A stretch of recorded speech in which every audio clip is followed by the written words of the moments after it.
Empire.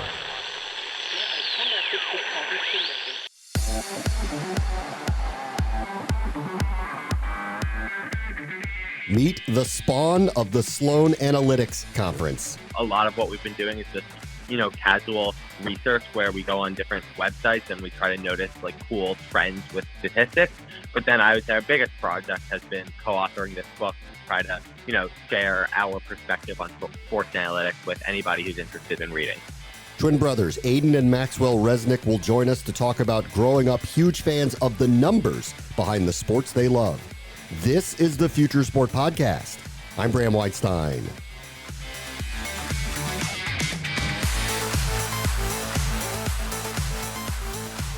I like to end this podcast by saying the future is now.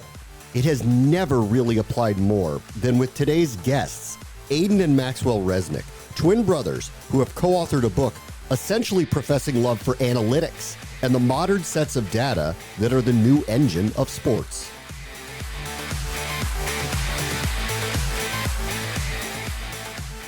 Our guest this week is twin teenage analytics wonderkins who co-authored the book The Stats Game, Aidan and Maxwell Resnick. Thanks for joining us, guys. It's great to have you here. Thank you for having us. We really appreciate it. Yes, thank you. All right. So when I was your age, I was a huge sports fan. I'm assuming that is the case here with you. When I was your age, I was also into statistics, but man, did it mean a completely different thing. Take me through your background and how you kind of viewed sports through the lens of stats and analytics. Yeah, so we've been sports fans our whole life. We've always been interested in baseball, hockey, basketball, football, and even tennis. And on a more of a side note, we've really been interested in math and statistics. I think math has always been our favorite core subject in school. And it was only recently when at a summer program we were exposed to sort of the intersection between math and quantitative analysis and sports.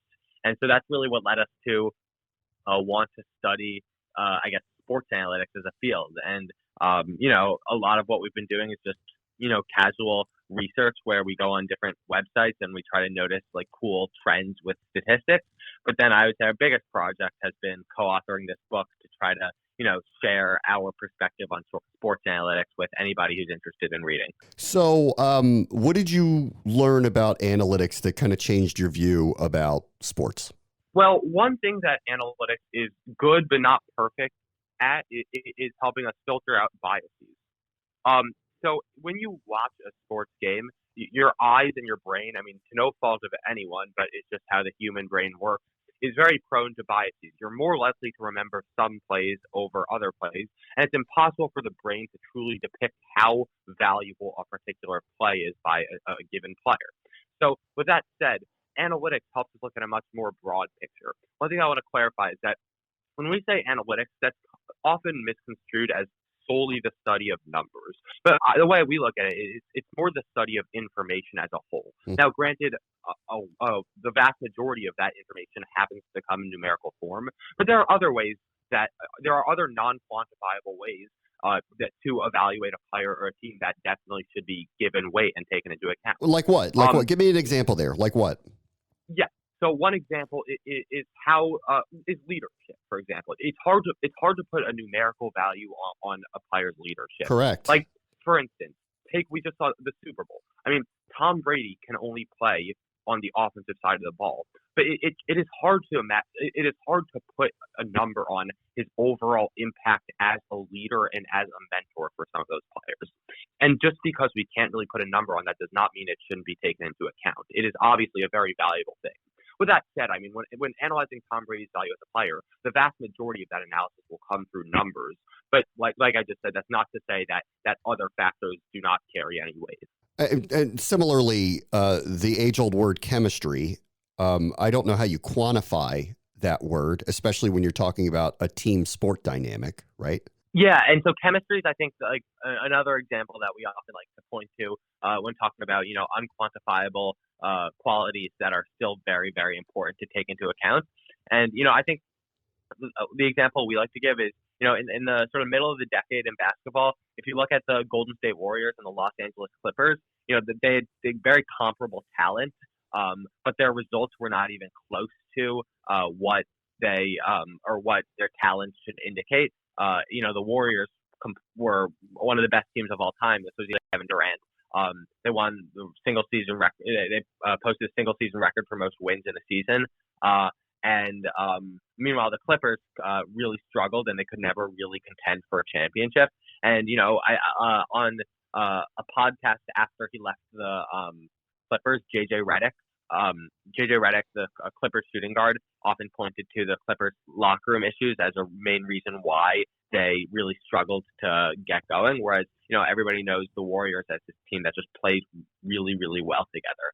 And you look at now, that version is probably the Brooklyn Nets, where people will often point to them and say there might be chemistry issues there. They need to share the ball. But in reality, we don't know what the chemistry issues will pose, and oftentimes the media will sort of misconstrue the narrative about exactly what chemistry will take place there. But it is very important to take into account. It's interesting you bring up the media. Obviously, in my background, I have a long history of being in traditional sports media. And what I enjoy about doing the show and speaking to people like you about is there has always been, and it's now more prevalent, a different way to look at sports. And you at your age kind of, really embracing that and wanting to be part of it is interesting to me. As you kind of surveyed how the media portrays sports, and I know that's complicated now because it's not just ESPN or major providers anymore. There's many different outlets. What does the media get right and what does the media get wrong about covering big-time sports? Yeah. So, nowadays, sports talk shows are at an all-time high in terms of popularity. ESPN, but before we came onto the show, I was actually just watching a segment of First Take on ESPN with Stephen A. Smith and Max Kellerman. And the shows are entertaining, but one thing that I find often is that they speak in complete generalities. And if anyone is listening, I guess there's a very interesting segment on YouTube from about a decade ago when Mark Cuban went on Skip Bayless's show and completely ripped him for the way he speaks about players and says that it's just incorrect and unprofessional in large part. So one thing I found with the media is that their goal is to generate TV revenue in large part, and sometimes providing the most accurate analysis isn't what's going to sell tickets or what's going to gain viewership. Even if I find it interesting, the average person may not want to listen about Mike Trout's ex-Woba over a certain period of time. It's much more accessible to talk about his batting average, his home runs, his runs, RBIs. Yeah. That communicates to a much broader audience.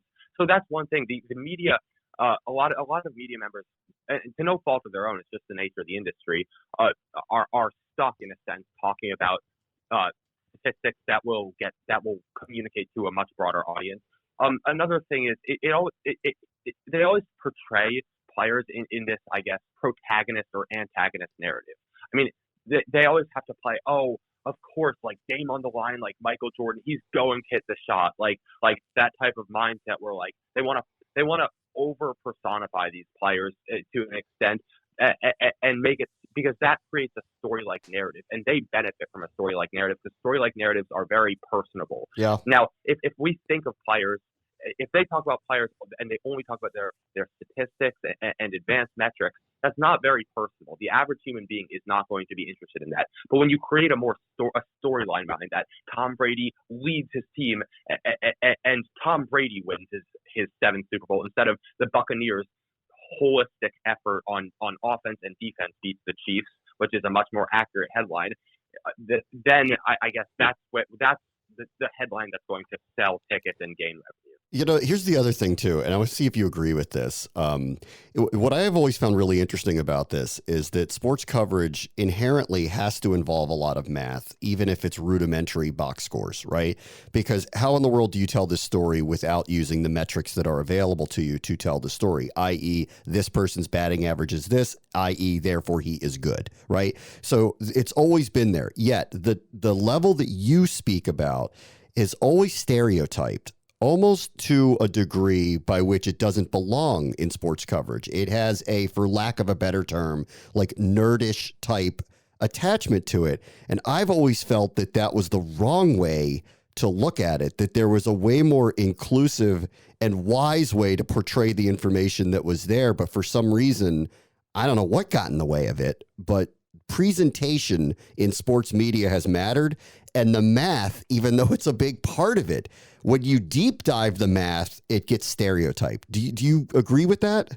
Yeah, and I think that's a really, really good point. And I think what I would even add to that is that I think a lot of times as sort of math, I think a lot of times the term analytics or the term like analysis or anything that involves like math and like a deep like study of the game sort of oftentimes will scare viewers away, especially, viewers who aren't as interested in pursuing sports analytics. They're more just interested in being sports fans, which is obviously totally acceptable. But what I think oftentimes when you can find like subtle ways, but subtle but important, introduce this idea of math, to introduce this idea of quantitative analysis to viewers, in a much more like viewer-friendly way, it can really spark a lot of interesting discoveries. I think that's one thing we really tried to do in the book, where we really like a lot of our chapters were very example based, where, we talked about maybe advanced statistics, we talked about advanced analysis, but we talked about it through the lens of, stories that they would understand. And so I completely agree with your point there. And the other thing I would sort of say to that is, and maybe it's just our own opinions, but we find the math behind sports to be, really actually fascinating, and we find that it actually sparks sort of the most fascinating debates possible. I do too. I couldn't agree with you more. I do too. Right. So like instead of these debates on like First Take or a wide variety of these sports talk shows about which player is better in this specific situation or which player had a better career, debates that may be a little fun, but they're not the most relevant to what's actually going on. Yeah. I think debates such as, should this team go for it on fourth down? Like, what do the numbers say? Or should this hockey team pull their goalie? Or should this baseball team pull their starting pitcher? Or should they bunt in this situation? Or should they have shot a 3 in the waning seconds of the game? Or should they have gone for an efficient 2? Like, debates like that, I think, are really, really fascinating because, it's such a like cool, like, chess game between the managers where, I don't know, that's something that we're really interested in, and we really wish that, sports talk shows would incorporate that more. Support for this podcast comes from Goldman Sachs. What do Goldman Sachs experts and leading thinkers have to say about trends shaping markets, industries, and the global economy? Stay informed with the latest insights from Goldman Sachs on the economic and market implications of COVID-19. Available on our podcasts at gs.com/COVID-19 or any of your favorite podcast platforms. I do think a great equalizer here, and I'll see if you agree with this, is going to be gambling, because that is being incorporated very quickly into content, and the math really matters there. If you actually want to have an advantage, you better know the math. So I wonder if you agree with that gambling may change coverage of analytics and stats and math as we move forward. Yeah, I mean, I think that in terms of this whole math idea, one thing, this kind of speaks a little bit on what my brother just said, but one thing you should know about us is that we are also competitive chess players. And that, on the surface, that may seem unrelated, but it's actually incredibly intertwined, because when analyzing a game from the sidelines, like say a football game, I mean, yes, the Super Bowl was a battle between the Buccaneers and the Chiefs, but in reality, it was also a chess match between one coaching staff and another coaching staff. And I mean, anyone who analyzed the game would know instantly that the Buccaneers coaching staff demolished that of the Chiefs. And it was a truly fantastic performance on the sidelines as well. So this idea is sports, they're just, and I mean, sports are fun. They're fun to play, they're fun to follow, and they're fun to watch. And their fantasy football is fun, and there are a lot of fun things that come out of sports. And so when you hear like, oh, in order to gain an advantage, like you need to do math or something like that, considering math is like a more academic subject, like that seems off-putting to most. But with the amount of data that's publicly available nowadays for any sport, for any, I guess, mainstream sport, I should say, it is truly unbelievable. Like, and it's truly incredible to me how there are people who are aware of this data revolution and still choose to neglect it. That's not to say, I mean, one thing I want to point out is that in the movie Moneyball, which I'm sure a lot of sports fans are familiar with, one thing that I don't like that it's how it depicts is that it makes it seem like it's either quantitative analysts or scouts. There can't be both. But in reality, each position provides a different but valuable role to an organization. Now, neither of us are personally a fan of using the eye test to evaluate players. We much more prefer the quantitative analysis and number approach to it. But with that said, I mean, scouts can play a very valuable role in analyzing the person, because, I mean, at the end of the day, like, if you're drafting a player, you're not just drafting 30 home runs this season, 100 RBIs, and a 300 batting average. You're drafting a person. Correct. A person that perhaps could help team chemistry, hurt team chemistry, be a locker room issue, or be great in the locker room. So that's the one thing I want to point out is that I think math can be scary to people in the sense that, like, they don't want sports to become a battle. Like, Garrett Cole, pitcher for the Yankees, said, like, he doesn't want, like, he doesn't go up on the mound and think like, oh, let's solve a math equation now. And he shouldn't think like that, because that's not what his job is necessarily. But there's room for both approaches in an organization. Honestly, the organizations that use both efficiently and effectively are the successful organizations. Why did you guys want to write this book? Yeah, so we wanted to write this book because we have a lot about this to share. I mean, we've been sports fans since we could walk.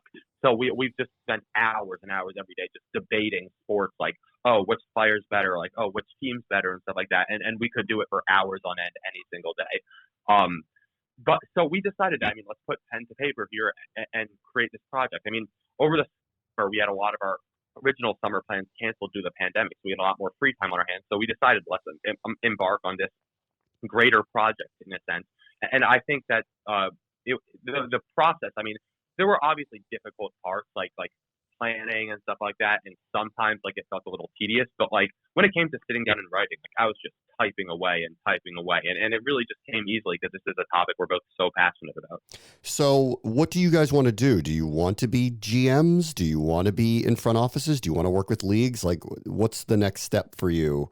Obviously, it was important enough to write a book on this subject. So, what's next? Yeah, so I mean, definitely, we're 18, so it's definitely, like, obviously great to have, like, long-term goals, and I think both of us, in the end, would love to be general managers of professional sports teams. We love sort of that mix between, you know, really immersing ourselves in the team culture, you know, regardless of what sport it is, but also, you know, embracing this mathematical approach to things and really introducing this, you know, this modern mindset to, you know, organizations. And we both truly believe that, you know, if we were ever afforded the opportunity, we could, you know, really change ways the sports are played. If we were in football, we would really promote this, go for it on fourth down idea. If we were in hockey, we would really pull the goalie as soon as possible. We're really interested in, you know, not only working in these sports, but, you know, sort of paving the way for a new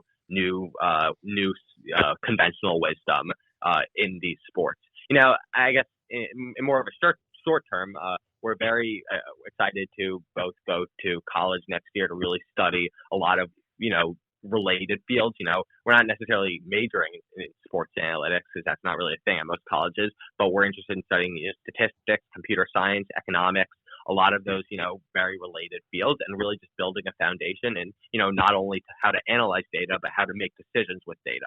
And, you know, the applicability of that extends way beyond sports. So I think at this point, we're really just interested in gaining experience and gaining insight into what life as a general manager would look like. But I think that's really the end goal for both of us. What colleges are you going to? So next year, I'm very excited to be attending the University of Chicago. Mm-hmm.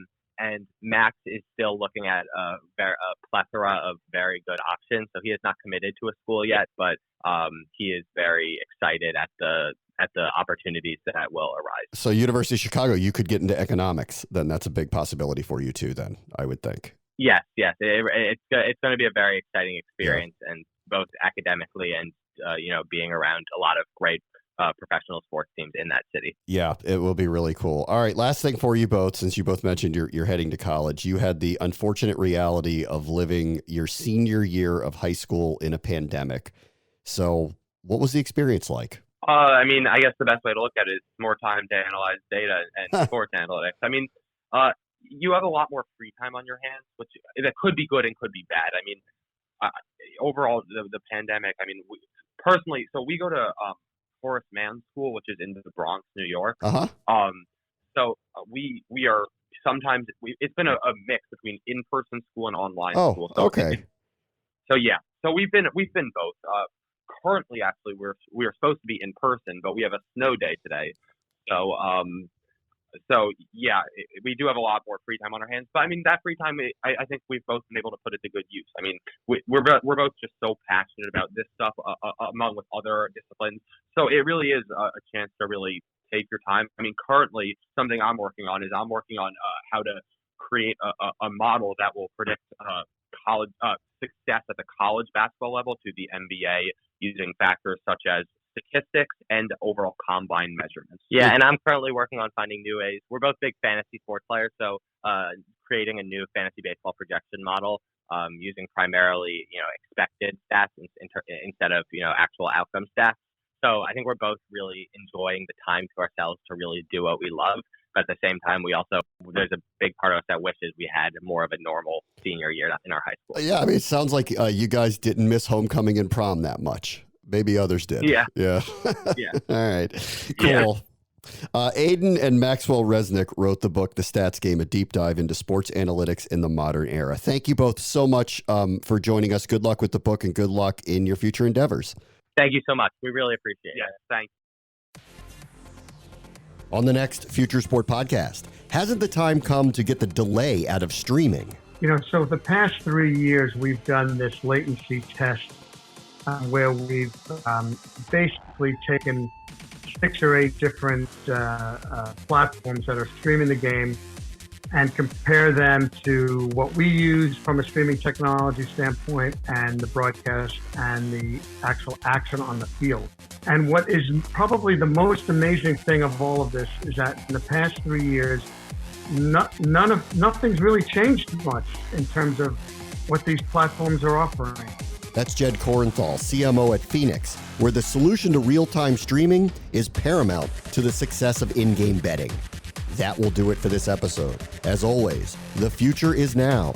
This is the Future Sport Podcast. I'm Bram Weinstein. The Future Sport Podcast is brought to you by 3 Advance, developers of sports tech apps that are AI-powered and UX-focused.